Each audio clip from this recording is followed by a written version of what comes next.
സ്വന്തം നാടിനെയൊക്കെ വലുതായിട്ട് വേറെ ഒന്നുമില്ല. മമ്മൂട്ടി പറഞ്ഞ വാക്കുകൾ സ്മരിച്ചുകൊണ്ട് ഞാൻ എൻ്റെ വീട്ടിലേക്ക് പോവുകയാണ് ഗൈസ്. ഈ യാത്രയ്ക്ക് വേറൊരു ലക്ഷ്യം കൂടി ഉണ്ട് കേട്ടോ. അതായത് എൻ്റെ കസിൻ ബ്രദറിന്റെ മോളുടെ ബർത്ത്ഡേ സെലിബ്രേഷൻ ആണ് ഈ വരുന്ന ഞായറാഴ്ച.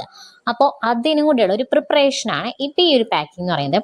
ഞാനിപ്പോൾ ഒരു യെല്ലോ ഡ്രസ്സിനാനുള്ള പ്ലാനാണ്. അതിന്റെ കാരണം ഞാൻ വഴിയേ പറഞ്ഞു തരാം. അപ്പോൾ പിള്ളേരുടെയും എൻ്റെ ഡ്രസ്സ് എടുത്ത് വെച്ചു. എൻ്റെ കാരണം എന്ന് പറയുന്നത് ഞാൻ വളരെ ബ്യൂട്ടിഫുൾ ആയിട്ട് കൊണ്ട് നടക്കുന്നത് എൻ്റെ ഒരു യെല്ലോ ഇയറിംഗ് ഉണ്ട്. എനിക്ക് അത് ഇടണം. അപ്പൊ അതിന് മാച്ച് ആയിട്ടാണ് ഞാൻ ആ യെല്ലോ ഡ്രസ്സ് നേരത്തെ എടുത്തു വെച്ചിരിക്കുന്നത്. ചിലപ്പോൾ അതിടും, അതല്ലെങ്കിൽ വേറെ ഏതെങ്കിലും ഒക്കെ ഒരു യെല്ലോ എടുത്തിടണം എന്നൊരു പ്ലാൻ എനിക്കുണ്ട്. കുഞ്ഞിപ്പെണ്ണ് കമ്മലിന്റെ ബോക്സ് കണ്ട വഴിക്ക് ഓടി വന്നിട്ടോ. ഇതൊക്കെ കണ്ടു കഴിഞ്ഞു കഴിഞ്ഞാൽ ഒക്കെ എടുത്തൊന്ന് അവളുടെ കയ്യിലും കാലിലൊക്കെ വെച്ച് നോക്കാന്നുള്ളത് അവൾക്ക് ഭയങ്കര ഇഷ്ടമുള്ളൊരു പരിപാടിയാണ്.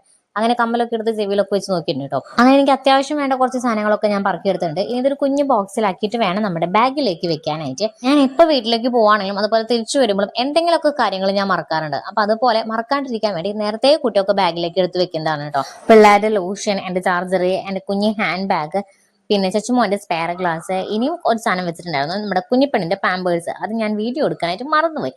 അങ്ങനെ നമ്മുടെ ബാഗ് ഓൾമോസ്റ്റ് ഇവിടെ സെറ്റ് ആയിട്ടിരിക്കുന്നുണ്ട്. അങ്ങനെ ഞങ്ങൾ റെഡി ഒക്കെ ആയി. ഇച്ചാനെ വെയിറ്റ് ചെയ്തിരിക്കുകയാണ്. ഇച്ചാൻ ഇത്തിരി ലേറ്റ് ആയി വരാനായിട്ട്. എന്തെങ്കിലും നേരം വെയിറ്റ് ചെയ്യേണ്ടി വന്നില്ല. അപ്പത്തേക്ക് ഇച്ചാൻ വന്നു. അപ്പോൾ ഇനി ഞങ്ങൾ നേരെ ഞങ്ങൾക്ക് പോവാണ്. നമുക്ക് ഇനി അടുത്ത വീഡിയോയിൽ കാണാം. Tata bye bye, see U.